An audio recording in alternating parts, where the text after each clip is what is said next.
భారతదేశం ఇరుగు పొరుగు దేశాల్లో జరుగుతున్న పరిణామాల తర్వాత చాలా మంది భారత్లోనూ అలాంటి తిరుగుబాటు వస్తుందని రాదని కూడా విశ్లేషణలు ప్రారంభించారు.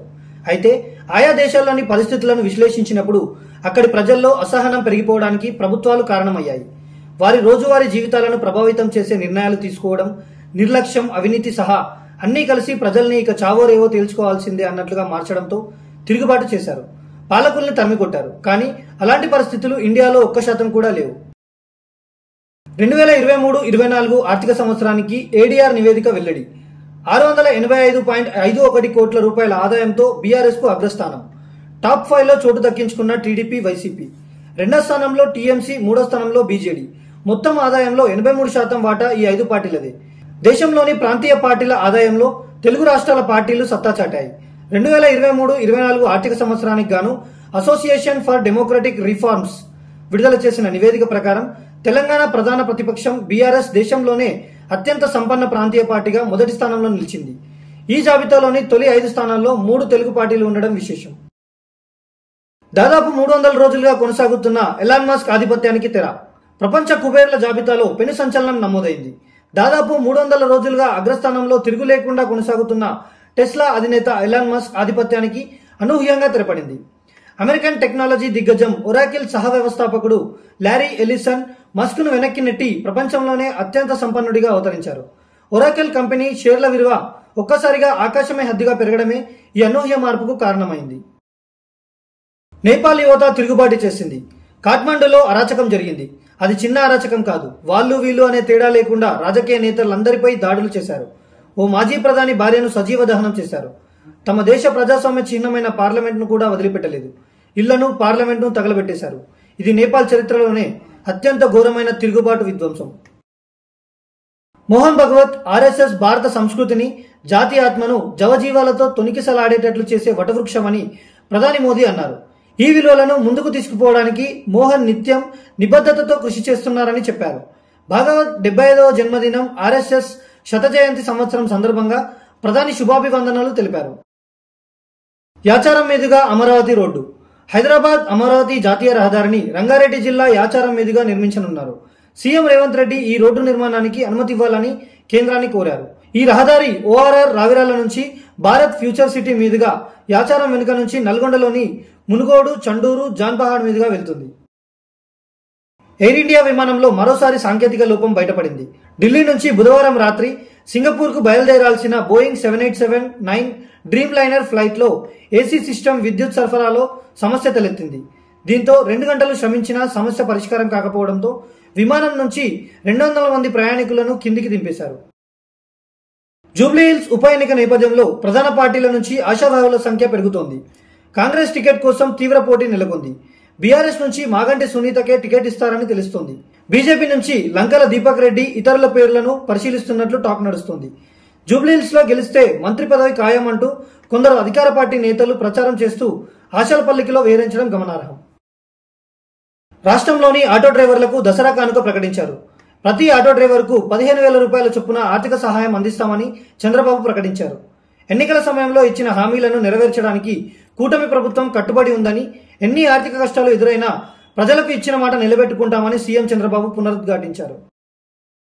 తిరుమల శ్రీవారికి 1945లో మైసూరు మహారాజు జయచామర రాజేంద్ర వడియార్ సమర్పించింది పింక్ డైమండ్ కాదని ఆర్కియాలజికల్ సర్వే ఆఫ్ ఇండియా స్పష్టం చేసింది. ఆలయంలోని పింక్ డైమండ్ మాయమైందని 2018లో ప్రధాన అర్చకుడు రమణ దీక్షితులు ఆరోపణలు చేయడంతో దీనిపై ఏఎస్ఐ అధ్యయనం చేసింది. తాము సేకరించిన సమాచారం ప్రకారం అది హారమని, అందులో కెంపులు, రత్నాలు మాత్రమే ఉన్నాయని ఏఎస్ఐ డైరెక్టర్ వెల్లడించారు. ఉపరాష్ట్రపతి ప్రమాణ స్వీకారానికి హాజరయ్యేందుకు ఏపీ సీఎం చంద్రబాబు ఢిల్లీ వెళ్తున్నారు. ఈ రోజు రాష్ట్రపతి భవన్లో ఉపరాష్ట్రపతి సిపి రాధాకృష్ణన్ ప్రమాణ స్వీకారం చేస్తారు. ఈ కార్యక్రమానికి హాజరయ్యేందుకు చంద్రబాబు వెళ్తున్నారు. ఎన్డీఏ కూటమి పార్టీలతో పాటు విపక్ష పార్టీలకు చెందిన వారికి కూడా ఆహ్వానాలు పంపుతారు.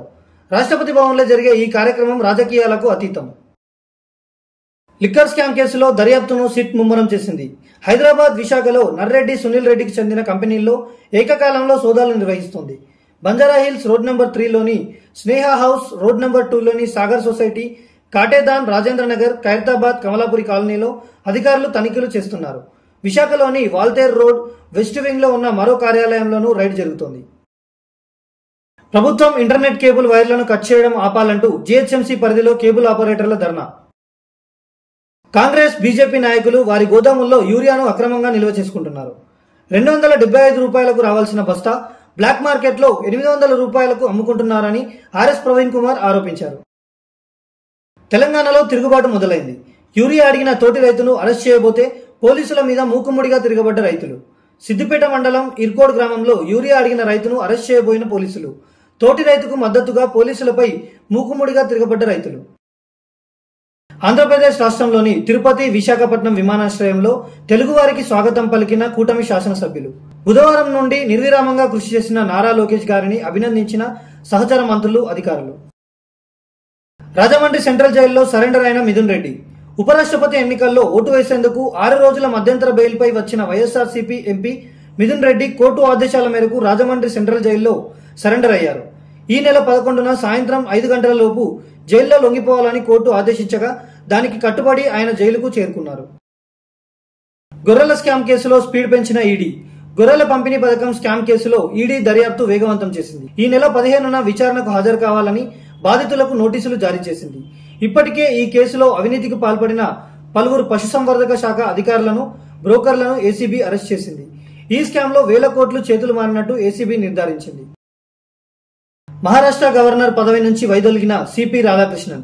ఉపరాష్ట్రపతిగా ఎన్నికైన నేపథ్యంలో మహారాష్ట్ర గవర్నర్ పదవికి సిపి రాధాకృష్ణన్ రాజీనామా చేశారు. ఆయన రాజీనామాను రాష్ట్రపతి ఆమోదించారు. ప్రస్తుతం గుజరాత్ గవర్నర్ గా ఉన్న ఆచార్య దేవవ్రత్ కు మహారాష్ట్ర గవర్నర్ గా అదనపు బాధ్యతలు అప్పగించారు. ఈ మార్పు తక్షణమే అమల్లోకి రానుంది. ఎన్కౌంటర్ లో 10 మంది మావోయిస్టుల మృతి.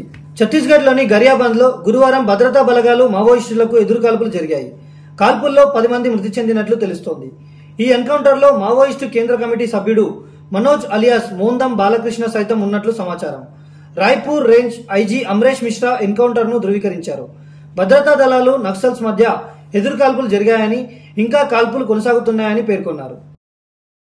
రాష్ట్రంలో రైతుల ఆత్మహత్యల్లో ఏపీ నంబర్ 1 అని, మెడికల్ కాలేజీల ప్రైవేటీకరణను తీవ్రంగా వ్యతిరేకిస్తున్నామని ఏపీసీసీ చీఫ్ వైఎస్ షర్మిల తీవ్రస్థాయిలో మండిపడ్డారు. రైతుల సమస్యలు పరిష్కరించడంలో ప్రభుత్వం పూర్తిగా విఫలమైందని, వైసీపీ సైతాన్ సైన్యమని, బీజేపీకి తోకపార్టీగా జగన్ పనిచేస్తున్నారని ఆరోపించారు. నా కొడుకు రాజారెడ్డి, ఆయనే వైఎస్ఆర్ నిజమైన వారసుడని స్పష్టం చేశారు. హైదరాబాద్ యాకుత్పురాలో ఓ 6 ఏళ్ల చిన్నారి బహిర్గత మ్యాన్హోల్లో పడిపోగా క్షణంలో ప్రాణాపాయం తప్పింది. వెనుక నడుస్తున్న మహిళ అప్రమత్తంగా స్పందించి వెంటనే ఆ బాలికను బయటకు లాగింది. ఈ దృశ్యాలు సీసీటీవీలో రికార్డ్ అవడంతో ఇప్పుడు సోషల్ మీడియాలో వైరల్ గా మారాయి. ఆదిలాబాద్ కలెక్టరేట్ లో పై అంతస్తు స్లాబ్ కుప్పగూలింది. స్లాబ్ నెమ్మదిగా కూలడంతో ఉద్యోగులు వెంటనే పరుగులు తీసి తప్పించుకున్నారు. అందరూ సురక్షితంగా బయటపడడంతో అధికారులు ఊపిరి పీల్చుకున్నారు. మంత్రి జూపల్లి కృష్ణారావు సమీక్ష సందర్భంగా ఉద్యోగులంతా అందుబాటులో ఉన్న సమయంలో ఈ ఘటన జరిగింది. ఢిల్లీలో మహిళ కొత్త కారు కొన్న ఆనందం కాసేపే నిలిచిపోయింది. 27 లక్షల విలువైన మహీంద్రా తార్ను షోరూమ్ లో పూజకు సిద్ధం చేస్తూ నిమ్మకాయ తొక్కించబోయి పొరపాటున యాక్సిలేటర్ పై కాలేసింది. క్షణాల్లోనే కారు మొదటి అంతస్తు నుంచి కిందకు దూసుకెళ్లి తుక్కుతుక్కయింది. అదృష్టవశాత్తు ఎయిర్ బ్యాగ్లు పనిచేయడంతో ఎలాంటి ప్రాణ నష్టం జరగలేదు. ఈ ఘటన వీడియో ఇప్పుడు సోషల్ మీడియాలో వైరల్ అవుతోంది.